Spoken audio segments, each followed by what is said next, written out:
Okay guys, for today's video, may plano na magdagdag ng line of business or tipong medyo lumihis ng konti from providing loan service. Ngayon, parang ang plano nila ay magkaroon na sila ng savings account.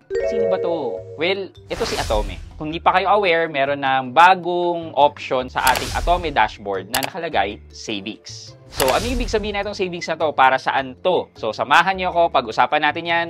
Sit back and let's discuss. Coming right up.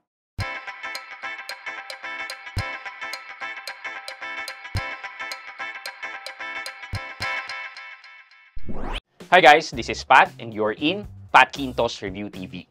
So if you're new to my channel, I do reviews about personal finance na meron akong experience or meron na akong knowledge na ginawa ko na yan ng videos and playlist na makita nyo dito sa taas. At kung bago ka dito sa channel ko, you may want to consider subscribing to my channel. Okay guys, disclaimer lang po, hindi naman po ako sponsored by Atome pero I'm reviewing Atome as part of those loan service na ginagamit ko or pinagkakatiwalaan ko. So, yun na nga, ito, kung makikita nyo, meron nang nakalagay na savings dito sa may Atome. So, nagulat ako nung nakita ko yan. Actually, meron din nag-comment sa akin from my latest video. Sabi niya, ito, pa-review naman daw ng Atome Savings. Pero nakita ko na po yan, kaso kasi nagpipigil ako mag-review kasi hindi pa naman ako na-approve for an Atome Savings. Kung makikita nyo dito, yan, nag-sign up pa lang ako. So, nasa waitlist ako. So, maybe this is still in beta. Even though it is still in beta, marami pa ako na-dig na information na gusto kong i-share sa inyo. So, right from the start, ang sabi dito is, ang bibigay po nilang interest ay 3.25% per annum po ang ibibigay nilang interest. And then, ang ginawa ko po is, nag-search po ako, tinype ko doon, is Atome Savings BSP Licensed Bank. And ito po ang lumabas. Ang sabi dito ay, no, Atome Savings is not currently licensed by the Bangko Sentral ng Pilipinas.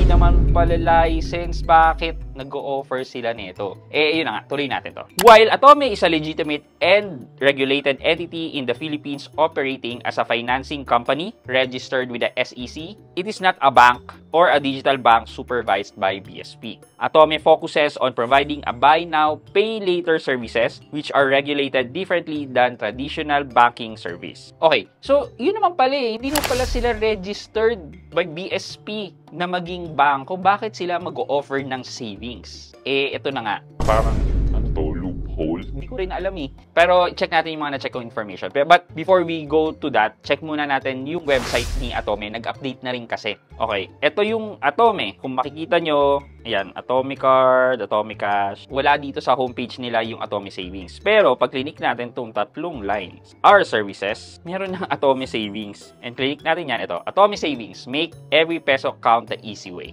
Apply on the app because savings should be simple, no hurdles, no hoops. Get a 3.25% per annum interest every peso paid daily. So, daily crediting of interest. Your money in one place. So, basically, yan pala yung itsura, yung itsura ng app. Enjoy the freedom to do you. No minimum balance and no locking period. Security where it truly matters. Yon. PDIC insured up to 1 million. Yeah, basically, yan lang. But, let's focus dito sa picture na to. Kita nyo ba? Yung nasa taas? Powered by Netbank. So, this would clear up those questions a while ago na bakit siya mag-o-offer ng savings kung hindi naman siya licensed by BSP. So, technically, this is a partnership between Atome and Netbank. Meron silang FAQ. Atome Savings is your smart and secure way to save directly from Atome mobile app. Powered by Netbank Rural Bank or Netbank, your account is carefully managed and approved by Netbank, ensuring you're in trusted hand. The balance of the deposit are insured by the PDIC up to 1,000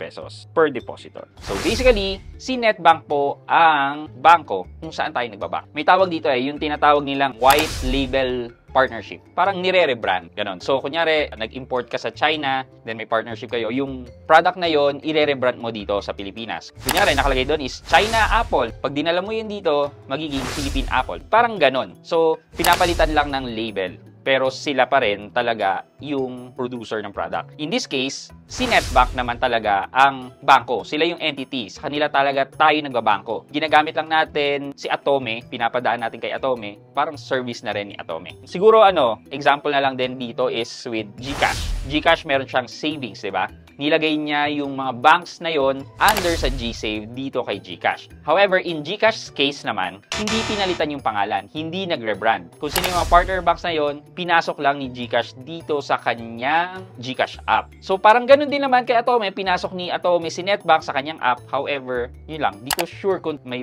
mali ba dito or what, pero ni-rebrand niya. Though, sinasabi naman niya na powered by Netbank. Ang question ko na lang dito is, meron na ako Netbank account. Nag-waiting list ako kay Atome. So, magiging dalawa ba yung Netbank account ko? Kung i-compare naman natin yan kay CIMB, posible naman maging multiple accounts. Kasi, kunyari may CIMB savings account ka na, nag-create through CIMB app. And then, nag-create ka ng last save. O, di ba? So, dalawa na yung account mo. And then, nag-create ka ng G-Save. So, basically, tatlo na yung account mo. So, posible na mangyari yun. Ito na lang yung one of the biggest points na gusto kong erase to everyone about this new product na nakabeta pa lang or early bird pa lang ni Atome. Kay Atome, 3.25%. Kay Netbank, 4%. So, ano nangyari? Bakit hindi 4%? Bakit 3.25? Ibig bang sabihin yung 0.75 is kita ni Atome? Hindi natin alam. Pero bakit 3.25? Pag kinumpare naman natin yung same scenario na yan kay CIMB, halos pares lang naman ng interest yung savings ng GSave at saka ng CIMB. Nasa 2.5% din yung base interest. So, in this case, hindi ko alam. Another comparison, yung Cebuana, nasa 3.5%. Pero, dun sa app naman ni Cebuana is less than 1%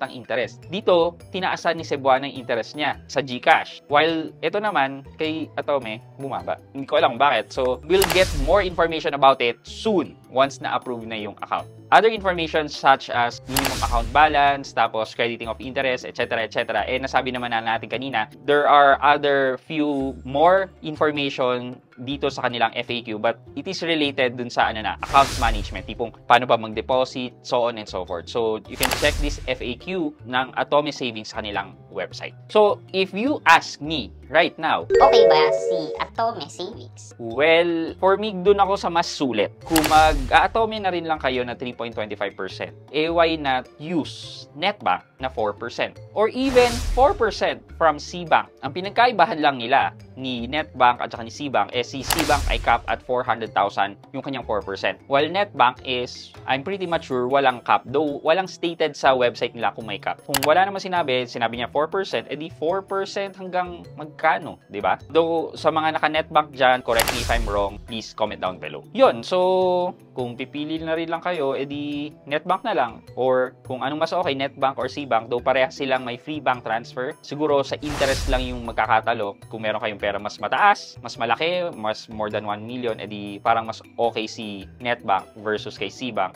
Pero kung pera mo naman ay nasa 400,000 pesos pababa lang, edi feeling ko mas okay na okay si Cbank. And just in case na wala pa kayong Cbank, eh please use my referral code na PATKINTO when signing up to your Cbank account, because once you deposited 1,000 pesos, magkakaroon kayo ng 50 pesos na referral reward. Yan. Okay, for our question of the day. Sa tingin nyo, itong bagong savings option ni Atome will help grow yung loan service ni Atome? Or wala naman effect? Tipong ang mga customer lang din ng savings service ni Atome ay yung mga naglo-loan sa kanya. Ano sa tingin nyo? Ayan, let me know sa comment section sa baba at may chance kayong manalo ng 1,000 pesos sa ating weekly GCash giveaway and also sa ating cellphone giveaway for the month of June. Sali na po kayo, just answer the question of the day. Yun lamang po for today's video, but before we end, mag-shoutout po muna tayo at shoutout kay Amalia Beloy at Amalia Beloy 4279. Sabi niya, thank you po sir, malaking tulong itong nalalaman ko para makapag-decide ako kung saan dapat talaga ilagay ang pera. Lagi po ako nanonood lalo na kapag may bagong upload. Shoutout from Hong Kong. Ayan, at Amalia Beloy, shoutout po sa inyo. Thank you so much po for watching and supporting my videos. And shoutout po dyan sa lahat ng mga kababayan natin sa Hong Kong. Happy watching! I hope you can like this video, leave a thumbs up, and if not, wala namang problema dyan, but continue to support me by subscribing to my channel by clicking the subscribe button and also the bell button sa tabi ng subscribe para makareceive ka ng latest notification sa lahat ng upload ko. Again guys, this is Pat Quinto and you're in Pat Quinto's Review TV. Bye-bye!